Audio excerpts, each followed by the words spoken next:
सास का घूंघट पार्ट 4। अब तक हमने देखा कि देविका के ससुराल के आदमी औरतों को घर के अंदर नहीं आने दे रहे हैं। देविका उन्हें पुलिस में जाने की धमकी देती है, जिससे पूरे गांव में अफरा तफरी मच जाती है। तभी गांव का एक आदमी सरपंच को बुलाकर ले आता है। सरपंच उनके घर के बाहर का नज़ारा देखकर कहते हैं, जोगिंदर जी, ये आपके घर की औरतों ने कैसा हंगामा मचा रखा है। आपका घर तो संस्कारों की मिसाल था, लेकिन ये मैं क्या देख रहा हूँ। आपके घर की किसी औरत ने घूंघट नहीं कर रखा। अब सरपंच जी, हमारे घर की औरतों को इस देविका ने बहकाया है।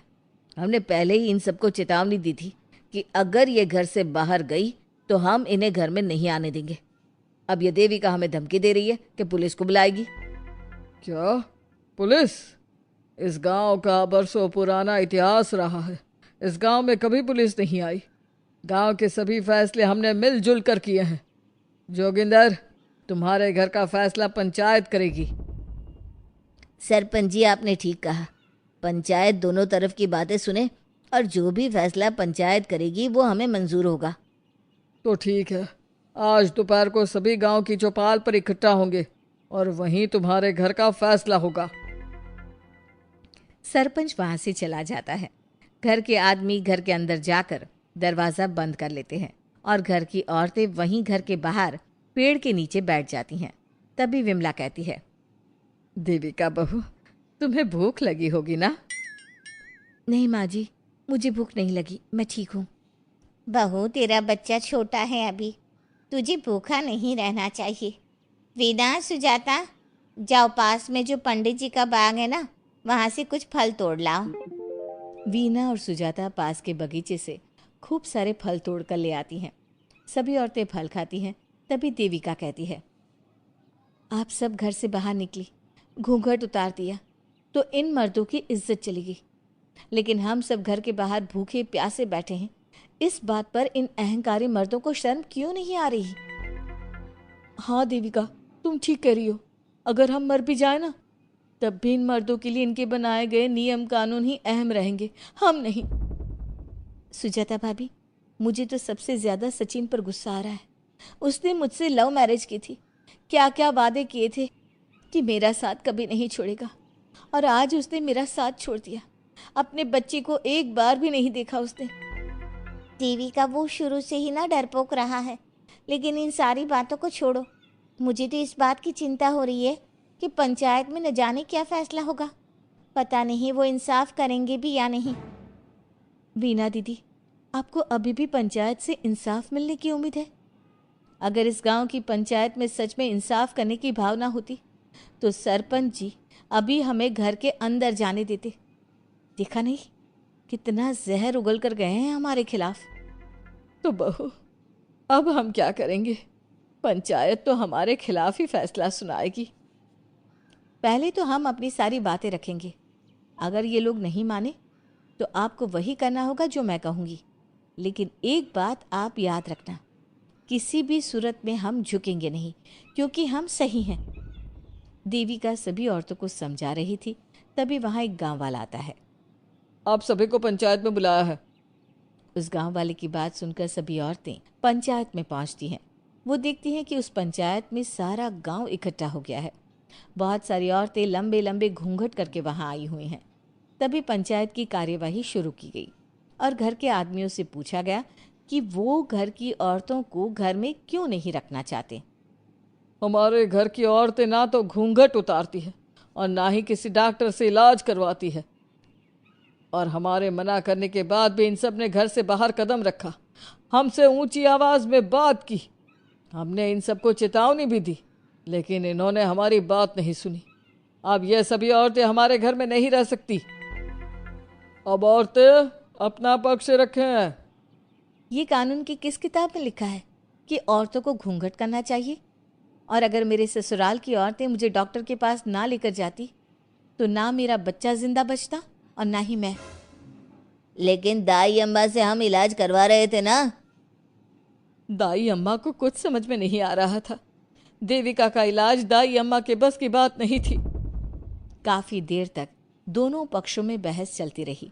दोनों एक दूसरे पर आरोप प्रत्यारोप लगाते रहे, लेकिन दोनों पक्षों की बात सुनने के बाद पंचायत ने जो फैसला लिया उसके लिए तो देविका पहले से ही तैयार थी। दोनों पक्षों की बात सुनने के बाद पंचायत ने यह फैसला किया है कि सारी गलती महिलाओं की है।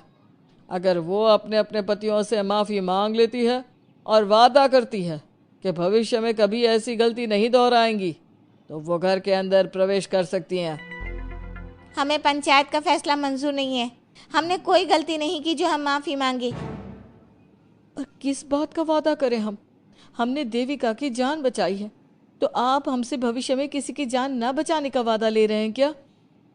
अगर तुम्हें पंचायत का फैसला मंजूर नहीं है तो तुम सबको घर में नहीं पुरानी हवेली में रहना होगा, जो अब खंडहर बन चुकी है। यह खंडहर तुम्हारे घर के सामने ही है। सरपंच जी, आपका फैसला सही नहीं है। एक बार और सोच लीजिए इस फैसले के बारे में। ओ शहर की छोरी, 4 किताबें क्या पढ़ ली, हमें सही गलत का पाठ पढ़ाएगी? तुझे पता नहीं कि पंचायत का फैसला यहाँ सदियों से चलता आया है और लोग उसी को मानते आए हैं। अच्छी तरह जानती हूँ सरपंच जी। अगर मैं चाहूँ तो आपके इस फैसले को कोर्ट की चौखट तक ले जा सकती हूँ। पुलिस को बुलाकर अभी घर के अंदर जा सकती हूँ। पंचायत और घर के आदमियों की शिकायत पुलिस में कर सकती हूँ और अपने बच्चे को उसका हक दिलवा सकती हूँ। लेकिन नहीं, मैं ऐसा नहीं करूँगी। मैं उसी खंडहर में रहूँगी और इस गांव के आदमियों को दिखा दूंगी कि औरत खंडहर को भी महल बना सकती है, और वो भी बिना किसी आदमी की मदद के। सारे गांव की औरतें देविका की बातें सुनकर हैरान हो जाती है। उनका जीवन घूंघट और घर के 4 दीवारी के बीच में ही था। कोई औरत अपने हक के लिए पंचायत से भी टकरा सकती है, ये बात उन्होंने पहली बार सुनी थी। अब देविका घर की औरतों के साथ खंडहर में चली जाती है। माँ जी, ये खंडहर तो काफ़ी पुराना है। भाभी, खंडहर पुराने ही होते हैं। मुझे तो डरावना भी लग रहा है। मैं डर की वजह से कभी इस खंडहर के आसपास भी नहीं आई, लेकिन मुझे क्या पता था कि एक दिन इसी में रहना पड़ेगा। ये तो टूटा फूटा भी पड़ा है। माँ जी, एक काम करते हैं, ये खंडहर तो काफ़ी बड़ा है, इसलिए एक हिस्से की साफ सफाई करके उसे ही रहने लायक बना देते हैं। बाद में धीरे धीरे पूरा खंडहर ठीक कर लेंगे। हाँ बहू, तुम ठीक कह रही हो। विमला भाभी और मैं इस खंडहर के टूटे हुए हिस्सों पर मिट्टी और ईंटें लगा देते हैं। सुजाता और विना, तुम साफ सफाई कर लो। सभी औरतें मिलकर खंडहर के एक हिस्से को सुधारना शुरू कर देती है और काफ़ी देर तक मेहनत करने के बाद वो उस हिस्से को काफ़ी हद तक अच्छा कर लेती हैं। और इसी तरह रात हो जाती है। सभी औरतें बैठकर बात करती है। माँ, हमने इस खंडहर को घर तो बना दिया है, लेकिन ये घर चलेगा कैसे? हाँ माँ जी, मैं भी यही सोच रही हूँ। और हम सब तो बड़े हैं, गर्मी सर्दी भूख कुछ भी आसानी से बर्दाश्त कर सकते हैं। लेकिन देविका का बेटा बहुत छोटा है, उसे तो हमें अच्छी तरह से पालना होगा ना। मैं भी यही सोच रही हूँ कि आगे हमें क्या करना चाहिए। कम्मू और मैं मिलकर मिट्टी का चूल्हा और मिट्टी के बर्तन बना देते हैं। कुछ दिन के लिए खाने का इंतज़ाम भी हो जाएगा, क्योंकि यहाँ पर खेत और बाग बगीचे आसपास ही हैं, कहीं से कुछ भी ले सकते हैं। पहले आप मुझे ये बताइए कि आप सब लोगों को आता क्या है?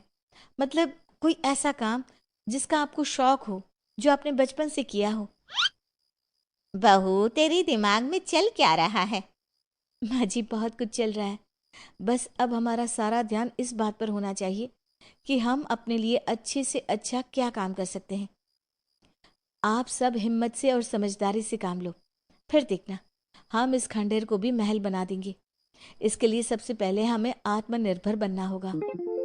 देविका सभी को समझा रही थी, तभी उसका बेटा रोने लगा। उसने अपने बेटे को गोद में उठाया और उसे चुप कराने लगी। अब देविका के सामने सबसे बड़ी चुनौती थी कि वो किस तरह से ससुराल की औरतों को आत्मनिर्भर बनाए और किस तरह से अपना घर चलाए।